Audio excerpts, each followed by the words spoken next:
Hey guys, we're back out here on our pole barn build, and the concrete contractors, they've showed back up this week and they're getting everything ready to start pouring the concrete floor.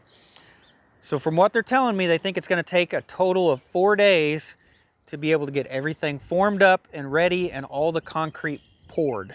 So this is day one of the concrete, and it looks like they've got the back half of the pole barn, like they've got it all formed up, they've got it all ready for concrete to be poured first thing in the morning. So let's go ahead, we'll take a look and see what they got done today.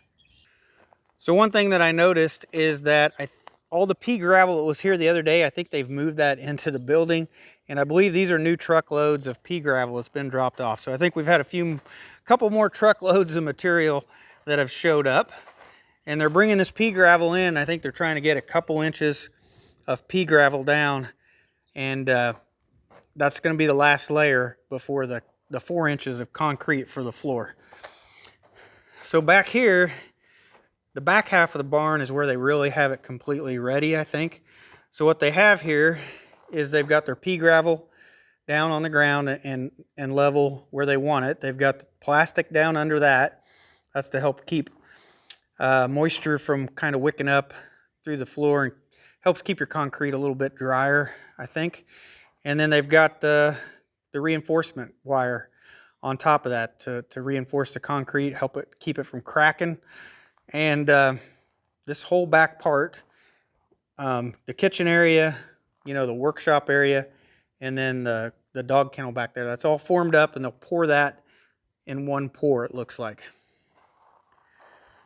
So as I'm looking at this, I'm going to assume the conduits that are in the floor that I put in, they may have adjusted those already so that they're going to be at the top of the concrete. I'm not 100% sure, but that's what they're supposed to do when they pour it. They're supposed to make sure that the top of the concrete is flush with the floor, or the conduit is flush with the top of the concrete.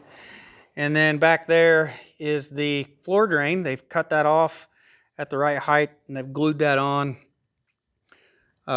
for the floor drain back there. So I think everything's ready to go to pour this concrete, and I cannot wait till tomorrow to come in here and finally see this back half poured, because this is probably the biggest pour of the whole build right here, is this one slab right here.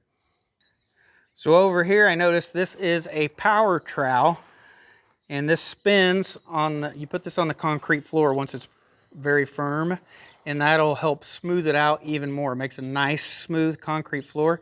Actually helps it sweep up really well. Helps you be able to sweep up all the dust on the floor, the smoother you can get it. And looking at their tool trailer here, I noticed that they have, it looks like another power trowel in here. So they're gonna run those over the concrete floor back there when they do it, and I should have a nice smooth floor when they're done. All right, I just got home from work, and they've got the back part of the pole barn poured, and it looks like they got some other areas prepped. So let's go ahead and see what they got done today on day 2. So last night it did rain, and it rained a few times today, but luckily, everything that they're doing is pretty much under roof today, so they didn't have to worry about the rain too much. So as I'm walking in here, I can see that they've got the pea gravel down here in the next section of the barn. They've got their plastic down, and they've got their reinforcement wire. They've got it laid down on top. Looks like they're almost ready to pour this next half.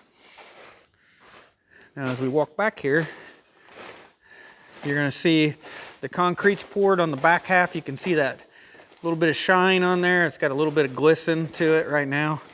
So I'm sure that it's probably pretty firm if they've power troweled it, but I'm not going to walk on it just yet. I'm just going to let it sit till tomorrow, and maybe we'll walk out here and look at this a little bit closer. So as you're looking at it, you can see the little trails or little marks where the power trowel has gone over and smoothed everything out. Over here you can see it real well with the swirls down here. And that power trowel goes over that, and it makes a real nice smooth floor. And like I said in the last video, they got a couple of them. This one here is the bigger one of the two. And it's got like little paddles on here, and that spins and that just keeps on, you know, rubbing against the floor and making it nice and smooth. So I think it's going to turn out to be I think it's going to turn out to be a really nice concrete floor. But maybe tomorrow when it's a little brighter out and it's a little bit drier, maybe we'll go back in here and we'll look at it a little bit closer. So we'll go ahead, we'll head out here to the front porch. And it doesn't look like they've done too much out here. They've put a form board here on the one side, and that looks like that's all they've done here. They've got their skid steer parked in here for now. But I think if we go around the back side to the back porch back here, I think we'll see that they've got it and they've done some work back here. It may be fairly close to being able to pour concrete. So you can tell that they've got their forms around both sides of it. They got it formed in, and then they've got their pea gravel in here. And it looks like they got their pea gravel all raked out and ready to pour concrete. Now they don't have their wire mesh down, and they don't have plastic down, but I don't think they'll put plastic underneath this concrete because this is outside. I think they only put the plastic under the inside concrete. And again, they've got these pieces of rebar. You can see that. Got pieces of rebar stuck into the ground. And I'm going to assume they're using that method to be able to hold the wire mesh, like tie the wire mesh up off the pea gravel. I'm assuming that's what that's for. Maybe they're using that as a, I'm not for sure what they're doing there. Maybe they're using that as to where the top of the concrete's supposed to be, and then they drive them back under the concrete later. I'm not for sure. What do you guys think they're using these little pieces of rebar for? So they just finished day 3 of the concrete, and I've got an answer on these little pieces of rebar sticking up. So they do put those, they measure it with a transit, and they put those at the top of the concrete. And they just know when they pour the concrete, that's where the top is supposed to be. And after they have the concrete the right level, then they drive those down into the ground a little ways so they're not sticking out. So they ended up pouring concrete here on the front half of the pole barn. And on the last garage I had done, when they poured this, they just tapered the edge down so rainwater would run off in front of the garage door. But these guys actually made more of a ledge for the garage door to sit on. It does taper down a little bit, but you can see this ledge, it drops down about 3/4 of an inch, and it wraps around the door just a little bit, and that's probably where that garage door is going to sit, and then it tapers down from there. That's pretty much gave a nice place for the garage door to sit a little bit lower than the main concrete, and it'll pretty much guarantee that all of the water from any rain should go outside and not be able to get inside. So if you remember from a previous video, this area right in here in this north bay, that had a soft spot, and it actually ended up being below where they filled that in. It was actually the dirt, the original dirt that was under there that was soft. So they ended up digging that area out and then they filled it back in and compacted it down to try to firm that up. Now, as I was talking to them about my concerns, I explained that I would probably pull in vehicles and tractors in this north bay, and more than likely that's where I would work on them.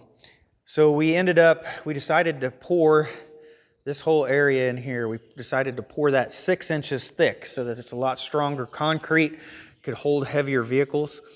And then I had some 3/4 inch, which is really big rebar, left over from the house, and we put that rebar in going this direction, and then we put some 1/2 inch rebar going in the opposite direction. And plus the wire reinforcement that's all in there, so this section should be very stout. Good for big vehicles. They also did end up pouring some areas thicker in the middle so that I could put a vehicle lift in later, but I really don't know if that'll happen for quite a few years. So, more than likely I'll just work on the vehicles over here. So when they poured this concrete, they poured it right up against the concrete they poured yesterday. We got a nice line between both of them. There's no expansion joint between them, and they're actually tied together with rebar. There's actually pieces of rebar that go into both of these, tying those two pads together. And then they came to the back half of the pole barn. They've done their saw cuts. So they've saw cut lines in the concrete. They've done a grid. I think these are about a 10 by 12 grid pattern they got going here. And just did all their saw cuts in there. So here's one of the conduits that I put in the floor. Tried to keep those about flush with the top of the concrete, and it's fairly close. And I'm gonna get a different plug to go in here, one that'll be more flush. And then that should be right flush with the concrete. And you won't even hardly notice it's there unless I decide to use it. And of course, like I said, I can always bring a conduit up and mount an outlet like 8 inches off the floor, or I can just bring a conduit over right into the piece of equipment and directly feed it. It's really hard to show this on camera, but this floor is super smooth, very smooth and flat. You can see a little bit of reflection over there off the window. But on the last garage I had the guys went around with the power trowel, and they would just get as close as they could, or as close as they could in a corner. And around the edges and everything were a little bit rough where the power trowel didn't go. But these guys have finished everything. So they have finished nice and smooth. They did this by hand, finished it all the way around every post, made sure it was nice and flat around every post. So it is finished nice and smooth everywhere around the walls. I mean, these guys had some real good attention to detail. They did a very good job. I've had about 4 or 5 concrete contractors do work for me, and I will say this is probably one of the better jobs I've had done. All right, it is day 4 of the concrete work, and I think they're pretty much all done. We've got our concrete poured on the porches, and everything looks nice. So the concrete porch, it gets a different finish. We've got a nice, it's what they call a broom finish, I think.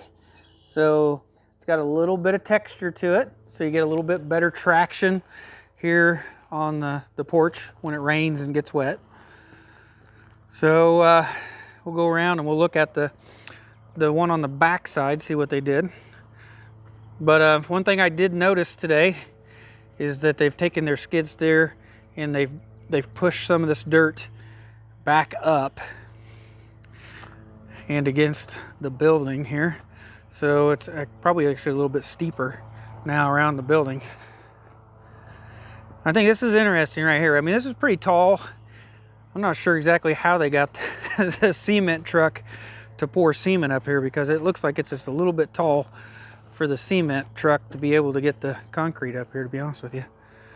So we do got a little bit of dirt kicked up here. That may have been the dogs messing around. But again, we've got a nice broom finish. You can see the lines there on the floor. You can see it better on this side. And you can see they've pushed the dirt up against it. Now, as I walked around and looked at this today, step down here, this is steep.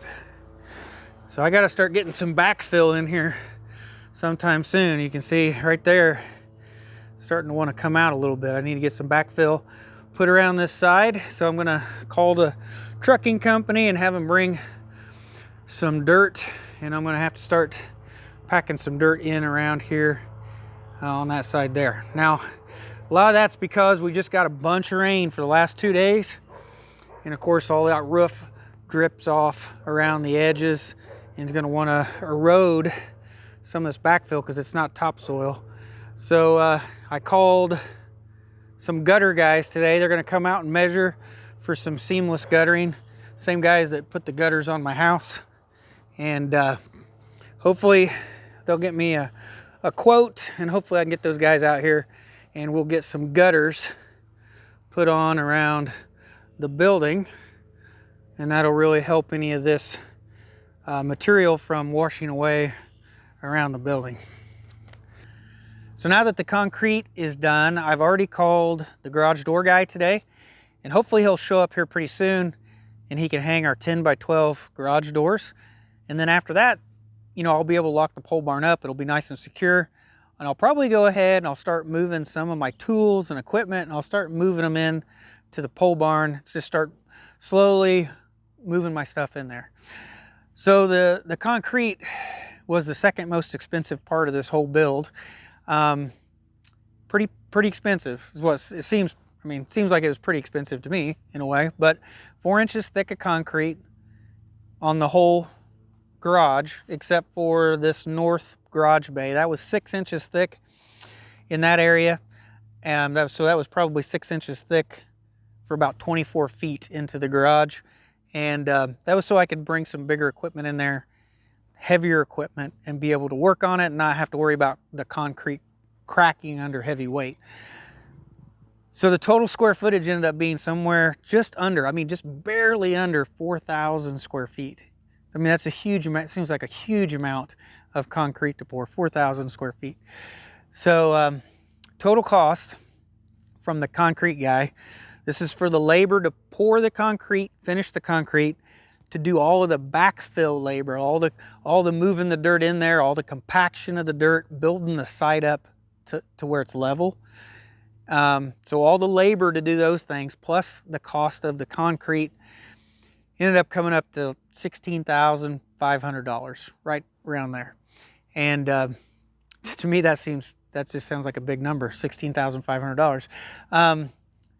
But that's a lot of concrete, and I think they did a good job finishing it, and I should have a nice floor in there, and hopefully it'll last a long time. So what that price did not include, any of the backfill, any of the truckloads of material that showed up. I think we were somewhere around 28 truckloads of material, counting the pea gravel and all the backfill and all that stuff. So the trucking company, they're the same trucking company I used to do the gravel driveway. That's almost a quarter mile long, our driveway is. So they've dealt with me quite a bit, so they're gonna bill me directly for the backfill material. And so I have no idea how much that's gonna cost me yet. So waiting to see how much that's gonna hurt. And to be honest with you, that company's usually a little slow on billing, so I may not even know the price of that for another month or two. But yeah, so I only know the price of the concrete and the labor. I don't know the price of the backfill yet. So this is even more expensive than I'm telling you. So so right now we have garage door guy lined up. That should not be as expensive to get the garage doors on. And I'm getting a cost for some gutters so that we can get some gutters put on here and direct the water away from the building so we don't wash all that fill away.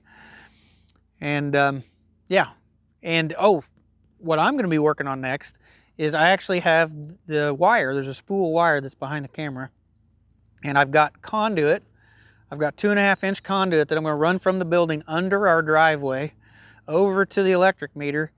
And hopefully I'm going to be doing that here in a few days and get that power out to the building. Then I'll finally have power out here so I can go ahead and set up some outlets. I can start putting some lights in here, and I can actually start using the building.